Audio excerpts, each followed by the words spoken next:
Hello इकोनॉमिकन्स, मेरा नाम है गौरव। स्वागत है आपका हमारे चैनल इमेजिन एंड स्टडी पे। तो चलिए शुरू करते हैं। तो आज का जो हमारा टॉपिक है वो है इकोनॉमिक्स का चैप्टर नंबर 3A, जो कि स्टैंडर्ड 12th कॉमर्स का, और चैप्टर का नाम है डिमांड एनालिसिस। तो आज जो हम देखने वाले जो टॉपिक है वो है वेरिएशन इन डिमांड। तो देखते हैं क्या होता है वेरिएशन इन डिमांड।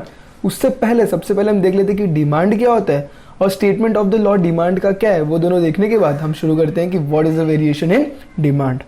तो चलिए टॉपिक शुरू करने से पहले एक बार देख लेते हैं कि डिमांड होता क्या है। तो ऑर्डिनरी लैंग्वेज में डिमांड सिर्फ ये होता है कि डिजायर मीन्स किसी भी चीज़ की इच्छा होगी तो वो डिमांड हो जाता है। लेकिन इकोनॉमिक्स में डिमांड सिर्फ डिजायर नहीं होगा। यहाँ पर डिमांड जो होगा वो होगा desire plus willingness to purchase plus ability to pay. Means आपके पास डिजायर भी होनी चाहिए प्लस आपके पास एबिलिटी भी होनी चाहिए कि उस चीज़ को आप पे करके खरीद सके, तभी आपके लिए वो डिमांड होने वाली है। तो चलिए देखते हैं what is the law of demand. देखिए स्टेटमेंट ऑफ द लॉ भी दिया है, तो आपको जब भी एग्जाम में लिखना होगा तो ये स्टेटमेंट ऑफ लॉ जो होगा वो एग्जैक्टली सेम लिखना होगा, इसमें कुछ भी चेंजेस नहीं चलेंगे। तो यहाँ पर देखिए क्या दिया है। According to professor Alfred Marshall, other things being equal, higher the price of a commodity, smaller is the quantity demanded, and lower the price of commodity, larger is the quantity demanded। अर्थात यहाँ पर क्या बताया कि जब price higher होगा किसी भी कमोडिटी का तो उस समय जो क्वांटिटी डिमांडेड होगा वो कम होगा, और जब प्राइस किसी भी कमोडिटी का लो होगा तो उस समय जो क्वांटिटी डिमांड होगा वो लार्जर होगा। तो आपको ये वर्ड्स एग्जैक्टली लिखने, higher the price of a commodity, smaller is the quantity demanded means higher और smaller, and lower the price of a commodity, larger is the quantity demanded means lower और larger, ये चारों words आपके exact आने चाहिए। तो चलिए देखते हैं क्या होता है वेरिएशन इन डिमांड। तो यहाँ पर देखिए क्या दिया है। When the demand for a commodity falls or rises due to change in price alone and other factor remains constant, it is called variation in demand। तो यहाँ पर क्या दिया है कि जब भी डिमांड फॉल होता है या फिर डिमांड राइज करता है और सिर्फ प्राइस को देखने के बाद, सिर्फ प्राइस के इफेक्ट होने से, मीन्स प्राइस अगर बढ़ रहा है या फिर घट रहा है उसके वजह से सिर्फ डिमांड में घटत या फिर बढ़त होगी तो उसे हम लोग कहते हैं वेरिएशन इन डिमांड। और जहां पर बाकी के फैक्टर्स जो होंगे वो कांस्टेंट होंगे। फॉर एग्जांपल अदर फैक्टर्स में आ सकते हैं टेस्ट हो सकता है, हैबिट्स हो सकता है, या फिर कंज्यूमर का इनकम हो सकता है, या फिर साइज ऑफ पॉपुलेशन हो सकता है, बहुत सारी चीजें हो सकते हैं। तो वो सारी चीजें अगर कांस्टेंट होंगे और सिर्फ प्राइस के इफेक्ट होने से डिमांड में अगर कुछ इफेक्ट हो रहा है उसे हम लोग कहते हैं वेरिएशन इन डिमांड। तो यहाँ पर वेरिएशन इन डिमांड की टोटल 2 टाइप्स है। तो यहाँ पर जो पहला है वो है एक्सपांशन ऑफ डिमांड और जो दूसरा है वो है कॉन्ट्रैक्शन ऑफ डिमांड। तो चलिए देख लेते हैं क्या होता है एक्सपांशन ऑफ डिमांड और कॉन्ट्रैक्शन ऑफ डिमांड। तो चलिए शुरू करते हैं। तो चलिए देखते हैं जो फर्स्ट टाइप है वेरिएशन इन डिमांड में वो है एक्सपांशन ऑफ डिमांड। तो चलिए देखते हैं क्या होता है एक्सपांशन ऑफ डिमांड। तो यहाँ पर क्या दिया है, expansion of demand refers to rise in quantity demanded due to fall in price alone while other factors like taste, income of the consumer, size of the population etc. remains unchanged। तो यहाँ पर क्या दिया, expansion of demand का means कि जहां पर demand बहुत ही ज्यादा बढ़ेगा, बहुत ही ज्यादा तेजी से बढ़ेगा। कब बढ़ेगा, जब प्राइस घट रहा होगा। सिर्फ प्राइस घटेगा, बाकी सारे फैक्टर्स यहाँ पर कांस्टेंट होने वाले हैं, उसमें कोई भी चेंज नहीं होने वाला है। आगे क्या दिया, demand moves in downward direction on the same demand curve. तो यहाँ पर देखिए एक डिमांड कर्व दिया है आपको, राइट साइड में दिख रहा होगा एक ग्राफ, इस पर डिमांड कर्व बना हुआ होगा। तो यहाँ पर देखिए क्या दिया, this is explained with the help of following figure. तो यहाँ पर फिगर दिया है 3.7, जहां पर आपको एक्स एक्सिस और वाई एक्सिस दिख रहा होगा, जहां पर एक्स एक्सिस पे आपको क्वांटिटी डिमांडेड इन केजीज दिख रहा होगा और वाई एक्सिस पे आपको प्राइस इन रुपीज दिख रहा होगा। तो यहाँ पर देखिए आपको ग्राफ में क्या दिख रहा है, as shown in figure 3.7 D is demand curve. तो यहाँ पर जो डी आपको लाइन दिख रहा है जो कि अपवर्ड से लेकर डाउनवर्ड डायरेक्शन में आपको मूव करता हुआ दिख रहा होगा, वो है आपका D, that is demand curve. A downward movement on the same demand curve from point A to point B indicates an expansion of demand। तो एक बार फिर से ग्राफ को देखिए, मैं ग्राफ फटाफट एक्सप्लेन कर देता हूँ। एक्स एक्सिस पे आपको दिख रहा है क्वांटिटी डिमांडेड इन केजीज, जहां पर वाई एक्सिस पे आपको प्राइस इन रुपीज दिख रहा है।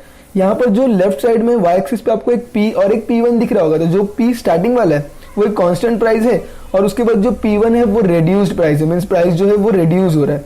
तो जब प्राइस घटेगा तभी डिमांड बढ़ेगा, तो वही होता है एक्सपेंशन ऑफ डिमांड। जब प्राइस घट रहा है तो आप लोग अगर एक्स एक्सिस पे देखोगे तो वो क्यू चेंज होकर Q1 पे पहुंच जा रहा है, मीन्स यहाँ पर क्वांटिटी डिमांड बढ़ रहा है।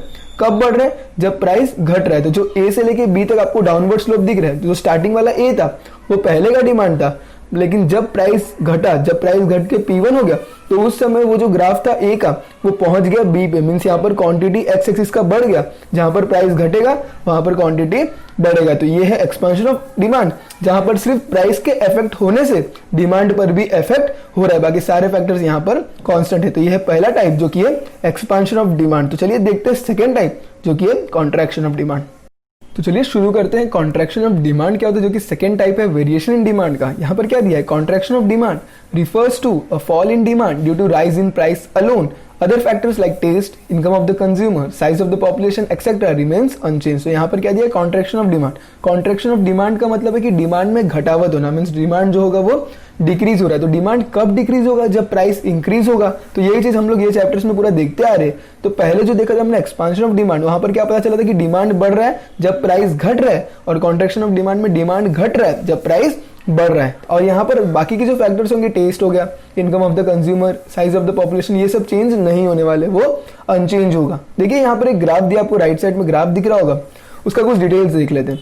तो demand curve moves in the upward direction on the same demand curve. तो यहाँ पर जब हमने एक्सपांशन ऑफ डिमांड देखा था, वहां पर जो स्लोप, जो आपका डीडी था डिमांड कर्व, वो डाउनवर्ड डायरेक्शन में स्लोप कर रहा था, मींस क्वांटिटी बढ़ रहा था। लेकिन यहाँ पर क्वांटिटी घटने वाला है। तो यहाँ पर जो डिमांड कर्व है वो अपवर्ड डायरेक्शन में जा रहा है। यहाँ पर देखिए, this can be explain with the help of figure 3.8। तो ये जो ग्राफ है ये फिगर 3.8 है।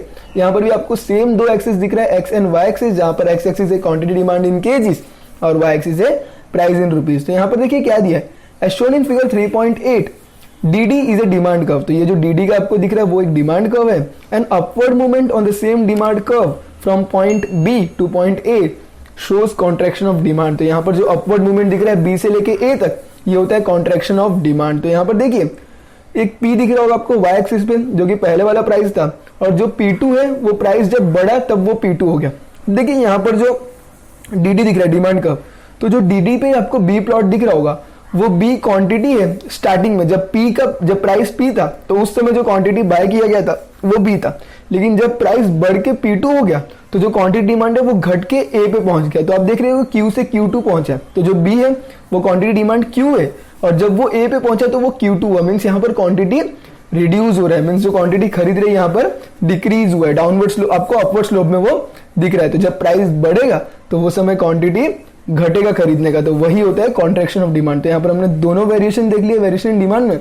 जहां पर पहला था एक्सपांशन ऑफ डिमांड, वहां पर हमने सिर्फ इतना ही देखा कि डिमांड बढ़ रहा है जब प्राइस घट रहा है, और यहाँ पर हमने कॉन्ट्रैक्शन ऑफ डिमांड देखा, जब प्राइस बढ़ रहा है तब डिमांड घट रहा है। तो ये था सिर्फ प्राइस के वजह से जो भी चेंजेस डिमांड में आ रहे हैं उसे हम लोग कहते हैं वेरिएशन इन डिमांड। तो अगर वीडियो पसंद आए तो वीडियो को लाइक करो, शेयर करो, हमारे चैनल को सब्सक्राइब करो and press the bell icon for latest updates. Thank you and bye bye.